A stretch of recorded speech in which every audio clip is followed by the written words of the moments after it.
Hello, hello, hello. It is July 27th, 2022. Thank you so much for your grace and your patience as this has been, a week for me. So we had the live Patreon gathering this month, but it didn't record. So I've had a situation happening with my Zoom. It's a long story. We won't get into it, but anyway, so I couldn't record it.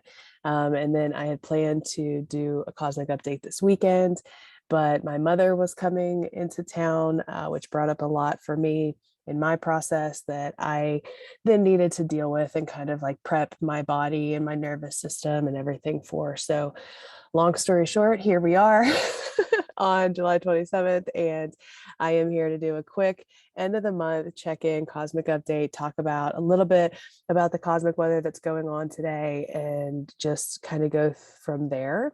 So a couple housekeeping things that I want to talk about before we get into the astrology of everything.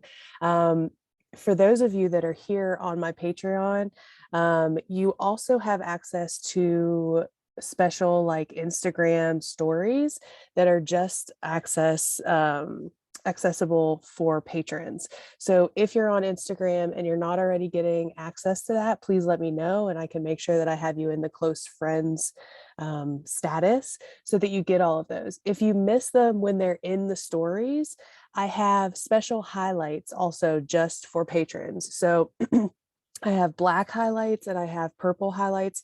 So in the story or in the profile, when you go to the page, there's like highlights. If you don't know what I'm talking about, just ask me and I can help kind of get you there. But they stay there, right? So the other day, last week, I had a conversation about semi-squares, and I talked a lot about kind of what that energy is and how it shows up in your chart, etc. So that's still available in the aspects highlight. So anyway, just kind of a heads up of that. There is conversation that happens on Discord, and sometimes I'll carry the conversation that happens on Instagram to Discord or to my Facebook group. But, I have like question boxes where you can ask questions on Instagram, and I normally don't carry those over. So there is definitely additional stuff that happens just on the Instagram. So again, if you don't have access and you want access, let me know and I can make sure that I put you on that list. The other thing that I wanted to do housekeeping wise is in July, I offered everybody on my Patreon a free Oracle card. It was just the card and the book reading, nothing additional for me. I really enjoyed doing that. And I got good feedback from most of the people that,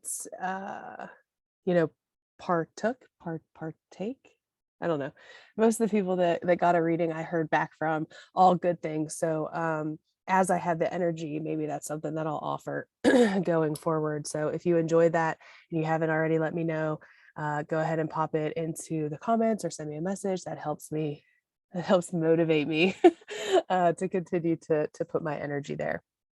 Because at the end of the day, I want to do things that are helpful and supportive for all of you. And so when you let me know, hey, I like this, or hey, I don't really like these, that just helps me. It's not necessarily that I'm going to be like, okay, well, you don't like it, so I'm never going to do it again. But it helps me kind of make sure that I'm using my energy in ways that are helpful and supportive to the folks that are here. So then the other thing is just a reminder that there are monthly readings that go out to anyone in the C tier and the ocean tier. So if you haven't already gotten back to me about that for July and you want yours for this month, great. If you want to just wait till August, then I'll be touching base with each person in those tiers at the beginning of August to schedule your personalized reading for August. So that can be for anybody else that isn't here and is interested. In the C tier and in the ocean tier, you get a personalized reading. In the sea, you get one personalized reading a month. In the ocean, you get multiple. So you can check that out in the tiers page or ask me questions if you have any. I think that's all the housekeeping stuff I have. I think.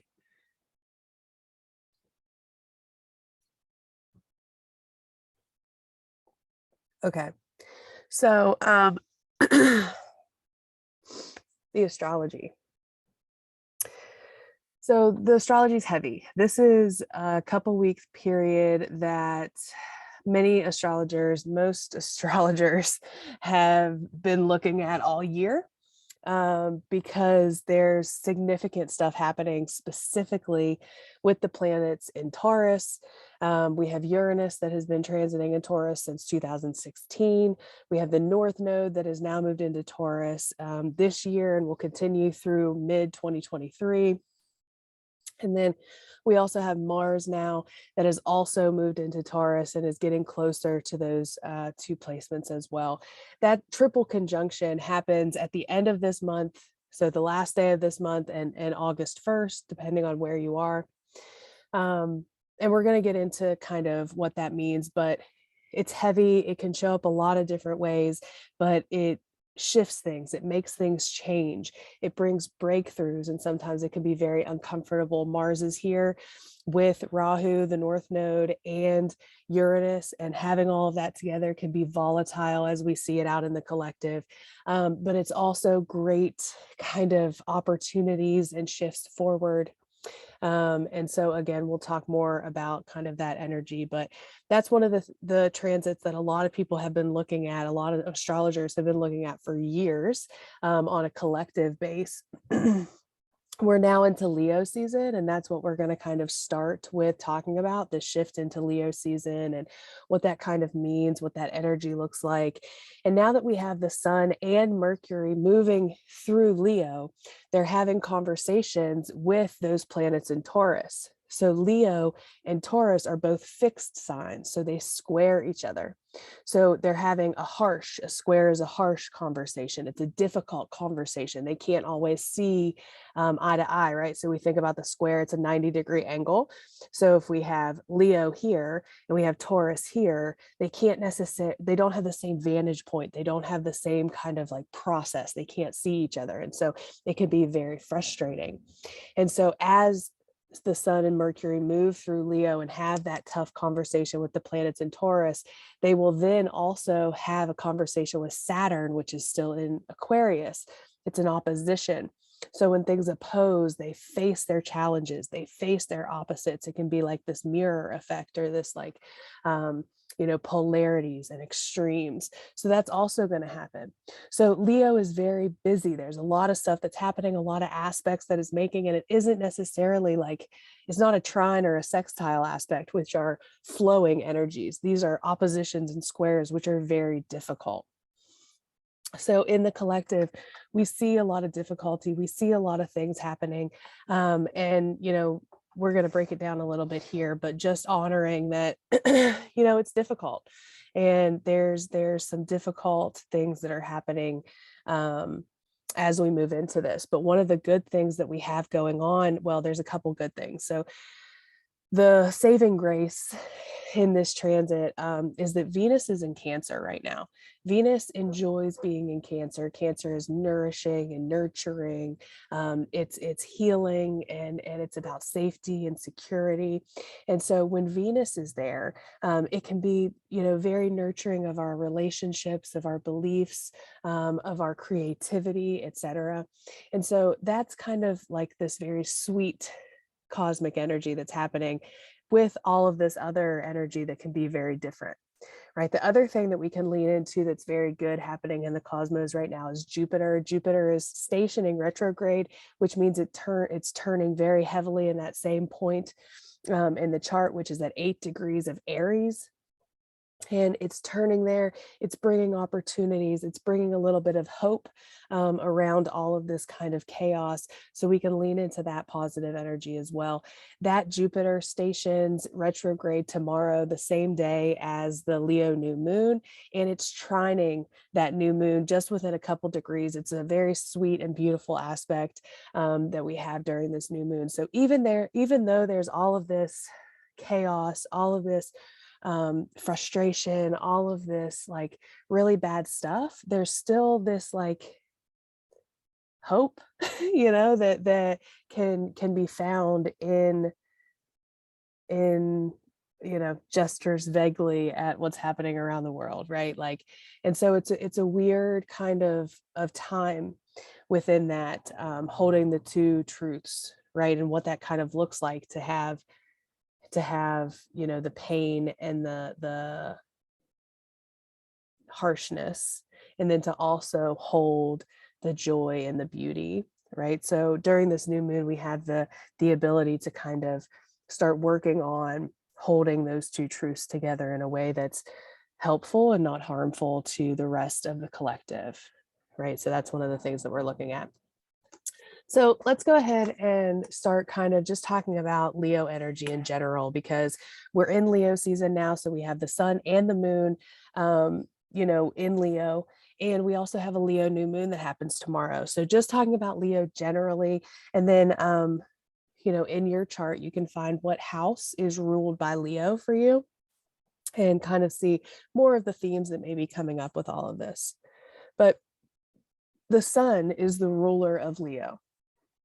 So if we start there, when the sun is at home, it's in Leo, it's at home in Leo. And so it's resourced. And when we think about the sun, it's life force, it's the ego, it's our identity here on this earth, right? The sun allows, it initiates and it sustains life and anything, any creation on this earth, right, is sustained and available because of the sun, because of the light.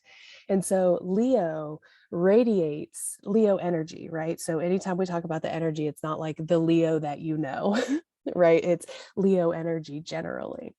It radiates this like this confidence, this regalness. It's often tied to like royalty. You know, it's prideful, it's courageous, you know, it's brave. It's, you know, Leo is tied to the lion, right? Which is like head honcho of the animal kingdom. It's the king, right? It's the royalty of the animals. And so, you know, I guess we could argue that that's not true, but that's a very common thing that's tied to the lion. You know, it's prideful. When we think about lions, we think about their pride, we think about how loyal they are. And so Leo very much wants us to step into our courageous selves, step into that within us that is royalty, right? And to honor and to revel within our ability to be the star of our show, right? When I think about Leo and I think about the sun as the ruler of Leo, some of the ways that I think about the planets and their rulerships, their signs, is I think about them in relation to the solar system at large and other planets that we discuss here in Earth astrology. And so when we think about the sun, you know, when we talk about the kind of astrology that I teach and study, the sun is at the center. And so Leo being ruled by the sun, it's very focused in its own experience, right? It's what on its shadow side can be very egocentric or very self-centered, right? And it's because that's the vantage point of the sun. It literally is the middle and everything revolves around it. And so the thing that Leo teaches us is that we each are the center of our universe and we deserve to take up that space, not taking up the space of others, just taking up the space that is ours, that is true for us, right? Leo is about being authentic. It's about allowing your light to shine from your heart center. Leo is tied to the heart. It's tied to our truth. It's tied to our passions. It's tied to what we create. Leo is very tied to the inner child. You know, it's that playful energy, that innocence that comes with being a child is also here with that sun, that life force. So if you think of the sun card in tarot, it has the child riding on the horse, and that kind of being that like innocence that can come into this conversation with the sun, with Leo, etc. When we talk about the parts of Leo, so Leo is a fire sign. And so we talk about fire, we talk about passion, we talk about action. It's a fixed sign. So fixed signs sustain the energy that was created by the cardinal energy, right? So it's fixed. So it sustains the fire, right? It stimulates action. So it's not necessarily the initiator, but it is the one that like it sustains it, it cheers it on. It you know, sometimes Leo can be seen as an archetype as like the cheerleader, or like the one that kind of, you know, sits on its throne above, and it is prideful of its kind of creation, like looking down upon its creation, like I made that, right? Like I sustain that. One of the things about royalty and Leo energy is ensuring that, you know, Leo is very, very, very loyal, the energy, and it's very gracious. And so it often will give, you know, everything that it has to those that are loyal to it. Like that's a very Leo thing. So this is a good time to kind of go through that stuff in your own life, right? And the way that these things can kind of be worked with at this time is because there's going to be a lot of squares and oppositions. Like I said, as Mercury and the Sun move through Leo, they're going to hit a square to all of the Taurus stuff, and then they're going to hit an opposition to Saturn in Aquarius.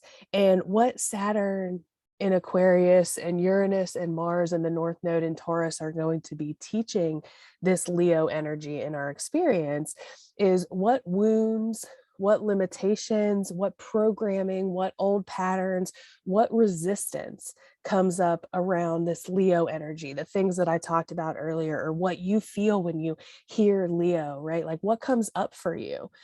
Because at these squares to these other planets will show how shining our inner light out into the world and how being our authentic self, etc., maybe doesn't fit in our experience. Maybe that doesn't feel accessible, right? And these squares are going to show us some of that stuff as we move through Leo season. But we have this Leo new moon that happens tomorrow, and the Leo new moon it gives us an you know, a new moon is opportunities, new beginnings, and so it gives us this opportunity to kind of step into this bravery, this authentic truth, this you know, allowance to shine our light, right?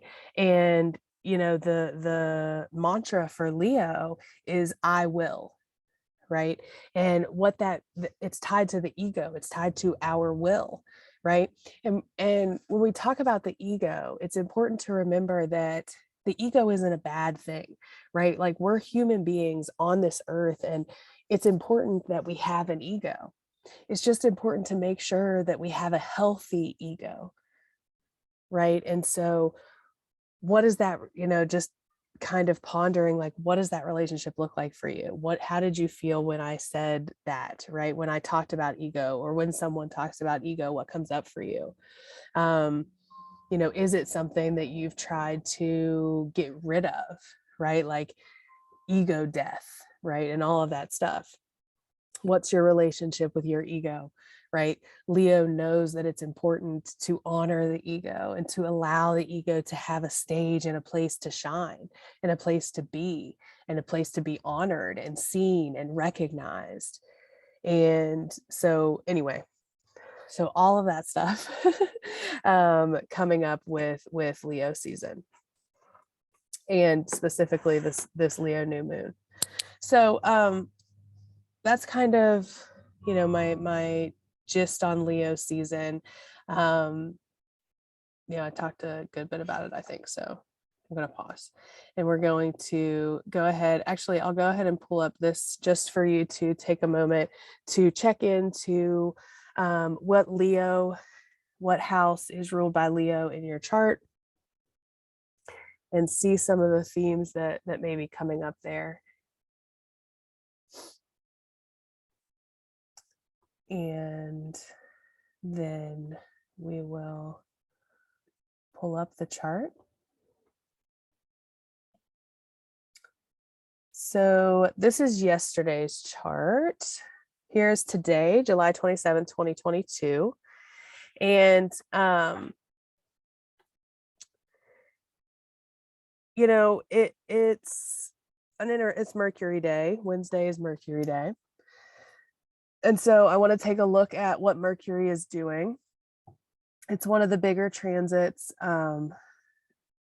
Mercury is busy moving all the way through these conversations. So at the beginning of the week, it hit a square to Mars. So this is a difficult conversation, right? So we may have seen that. But now, so this is the square to Mars.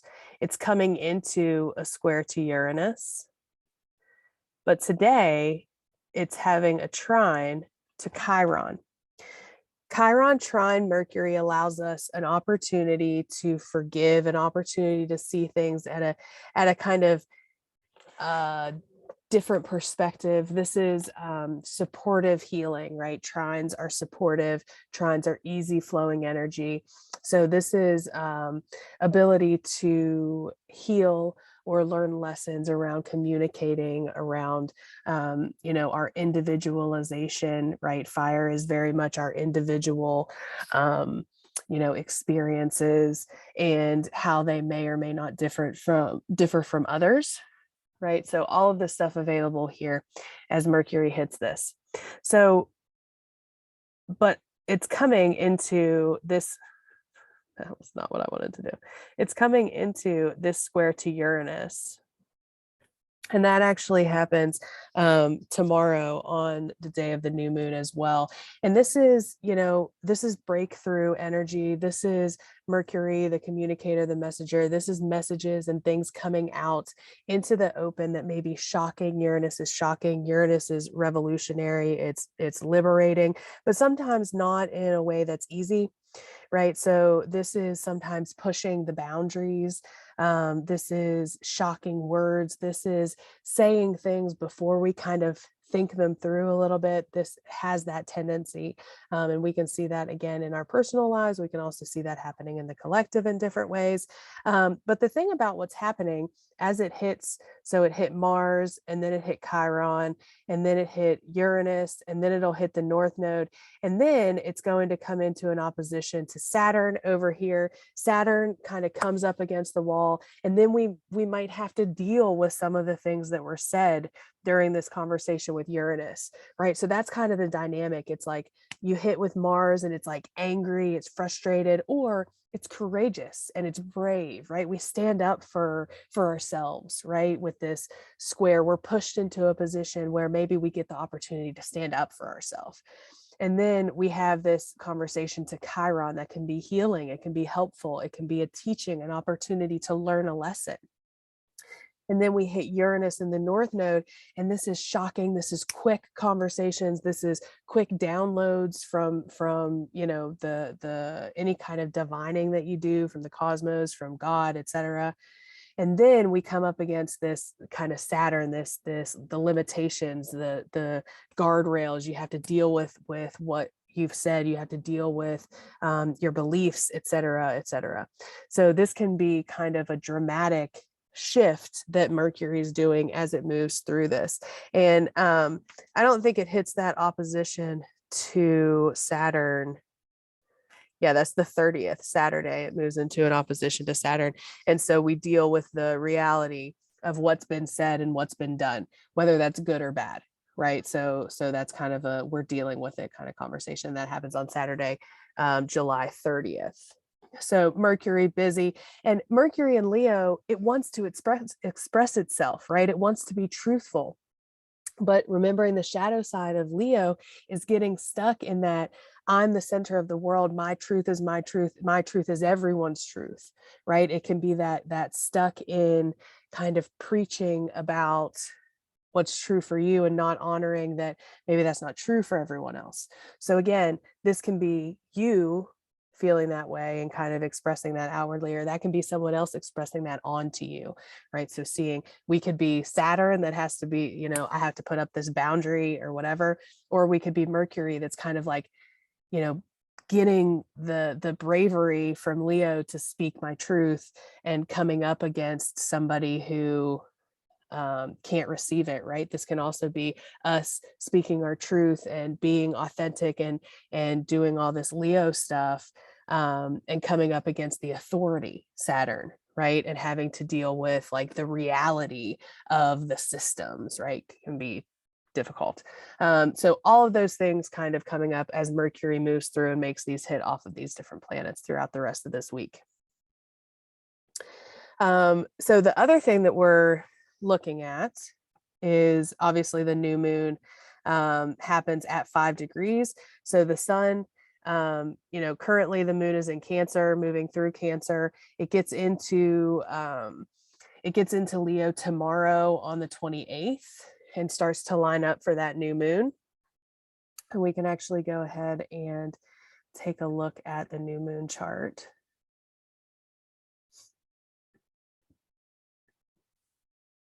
Okay. So remembering here, we can take out. So remembering here that the houses don't matter. You're going to overlay it to your chart. So we have the sun and the moon at 5 degrees of Leo in 38 minutes. And so whatever house is ruled by Leo in your chart is where this new moon is going to be activating some new beginnings. It's also closures, right? So today we're in the balsamic moon phase, which is just the day before the new moon. It's the dark moon. It's a good time for releasing. It's a good time for quiet contemplation or reflection. It's a good time for journaling.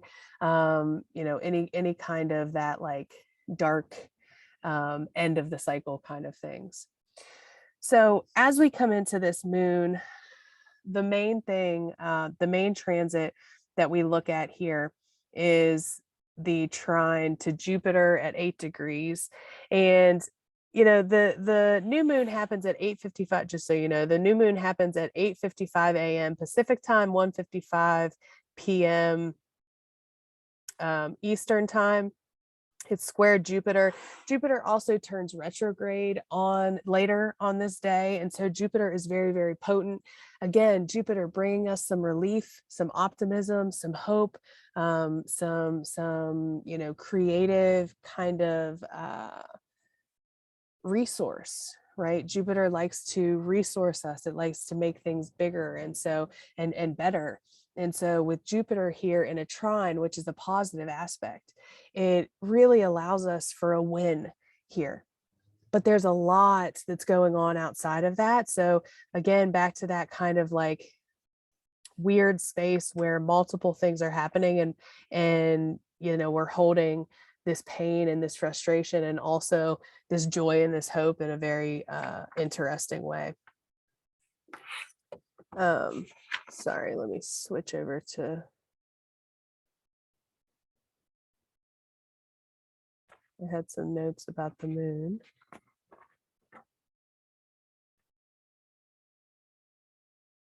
I have a lot of third house placements. And so I have so many different notebooks and so many different places where I take notes. Yeah. I don't know. I think, really, I talked a lot about it. A lot of what I wanted to speak to was regarding the Leo energy, and we went through a lot of that. So, again, just the new beginnings, we can go back to the cycles that we do with the new moons regularly. But, let's talk a little bit about what else is going on inside of this process. So we have the new moon that's obviously, bringing new beginnings, but it can be quiet. New moons can be kind of quiet. It is in fire energy. But if we look, the other thing that's happening now on the same day is Mercury is hitting that square to Uranus. And we can see Mars here at 15 degrees and the North Node here at 19 degrees. So we see that triple conjunction that I talked about getting a little bit thicker. And as the days kind of move through, and we can actually go ahead and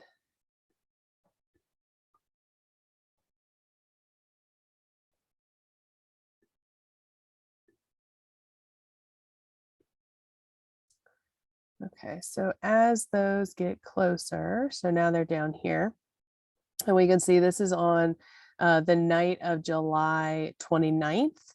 We now have the North Node and Uranus both at 18 degrees. We have Mars at 16 degrees, and they continue to get closer as we move. So we go another day, and then another day, and now we have all of them at 18 degrees. So let's talk about this conjunction that's happening here. We can see that on the same day, it's forming this trine to this Virgo moon. And so, when we talk about Taurus, I've talked about this a lot, so I'll try not to dwell on it too much. But when we talk about Taurus, we talk about the body. And so one of the ways that we can look about this, if we're looking at the human body, is we have Uranus, which is breakthroughs in technology. We have the North Node, which is how we're moving into the future. And we have Mars, which is our energy field, right? So we have all three of those together in Taurus in the body.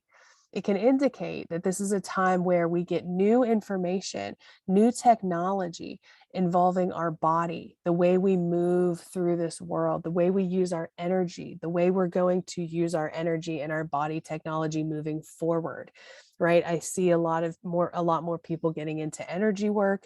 I see a lot more people, learning to listen to their body and recognizing that our bodies are what will teach us and assist us in healing the body and moving through this life with these bodies in the functions that they are, recognizing that disabilities are what they are and that we can still move through this world in a way that's honorable and in a way that is true for us and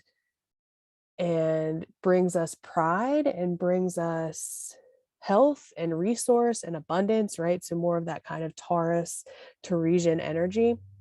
So I feel that this could be a time, and again, this conjunction hasn't happened for like, I don't know, a long time, like 1830 or something like that in the 1800s. So it's not common. So this is with the North Node here, it really indicates a time where we as humans are shifting the way that our energy and the way that our bodies work. So this isn't going to be like, oh, on that day, right, everybody learns this new body technology and the way to kind of listen and heal ourselves.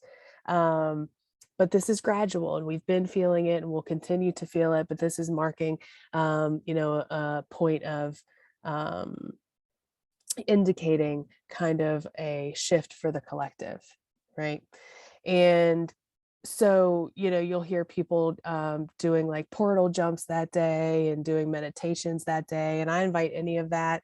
I'm scheduling myself off to be able to do my own kind of body energy processing, healing work in that space. So, I'm all for the woo woo, North Node Pisces. So let's go with it. But yeah, so that's one of the ways to look at this triple conjunction. Then we can also look at it in the way of like the collective, right? And so the other thing that Taurus rules is food, resources, labor. We can see those things in the collective really struggling, right? Uranus has been in Taurus since 2016. And it's working with the United States Pluto return and Pluto at the end of Capricorn to highlight and recognize what structures need to be shifted. Uranus is the revolutionary, it's the rebel, it's the liberator, it shakes things up, it breaks things down, it's the Tower card in tarot.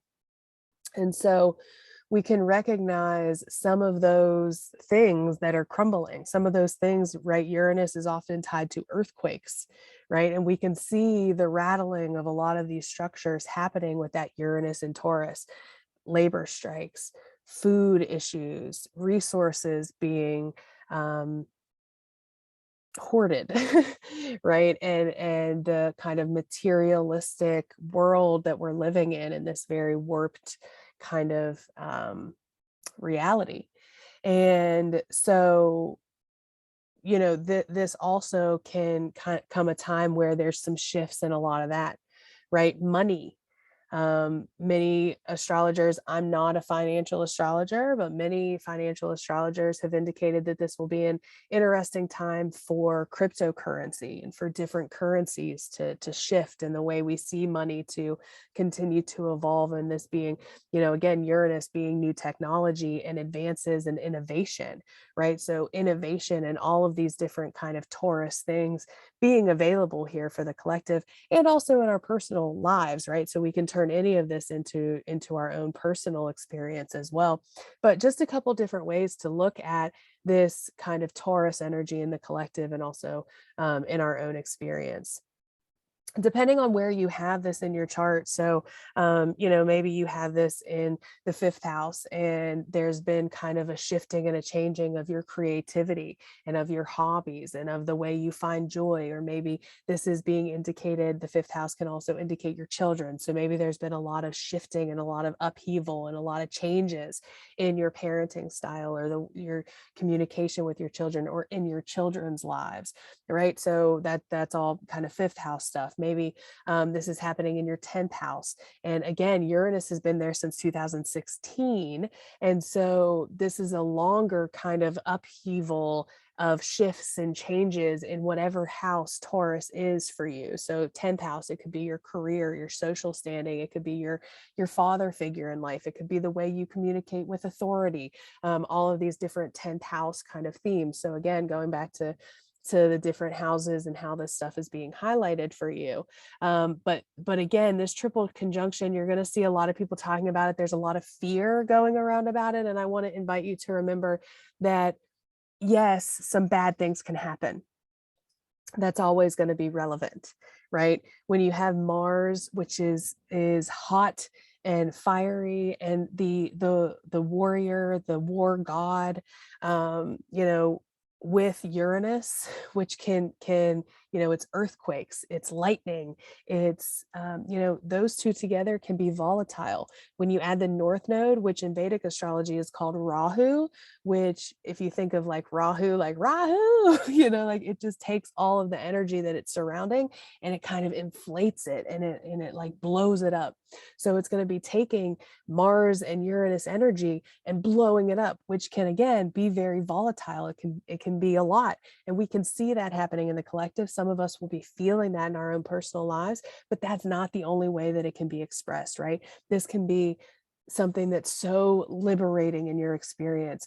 Uranus is the higher vibration or the higher octave of Mercury. And so we can also receive intuitive downloads through Uranus transits.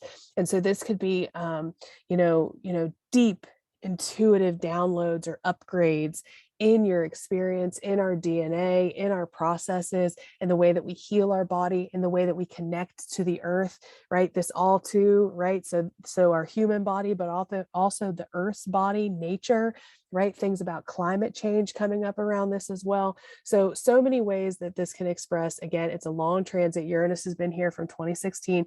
This is just a major point because Uranus is here. Mars and Uranus link up every about 2 to 3 years. They come into a conjunction, but it's different this time because the North Node is there. So it brings this like future karmic kind of energy in our collective evolution and in our personal evolution. And it takes that energy and it like blows it up like major. With the North Node there, it can also bring back themes that maybe you've been feeling or going through since the nodes moved into Taurus and Scorpio. So it can bring up some eclipse type of energy here as well. Okay. So talked a lot about a lot of stuff. I don't think I went through a lot of the new moon stuff, but I did go through like the Leo energy. You know how to find it in your chart. You know the themes to work with. New moons are new. They're new beginnings. They're opportunities. They're ways for us to move forward. They're closings of other chapters. They're quiet. They're a time to turn inward. They're dark, right? It's when the moon disappears, right, from the sky. And so it's a time to be quiet, to meditate, to sleep, to rest, to honor that we're in a transition, coming into a new cycle.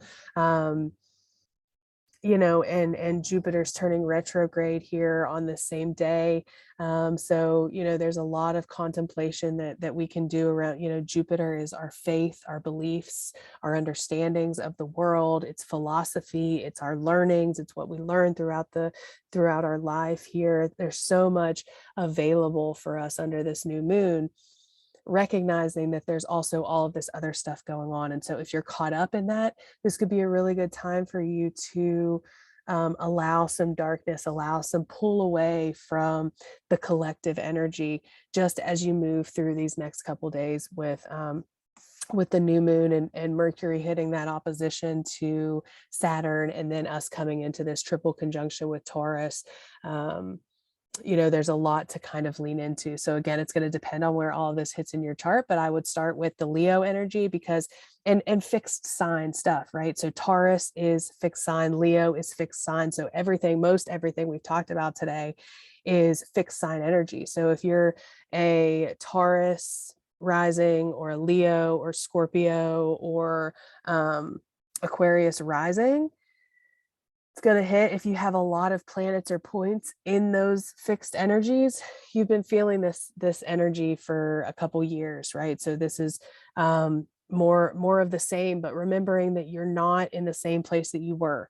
Everything that you've learned through the last few years, going through these shifts, going through these changes, going through this frustration, you get to bring as new tools into this next kind of phase, this next cycle, through your process. So I hope that this has been helpful. Please let me know if you have questions or want me to go into anything a little bit more or look at your chart, help you find where this stuff is hitting. I'm honored to do so. I appreciate you all being here. Thank you so much, and we will chat very soon.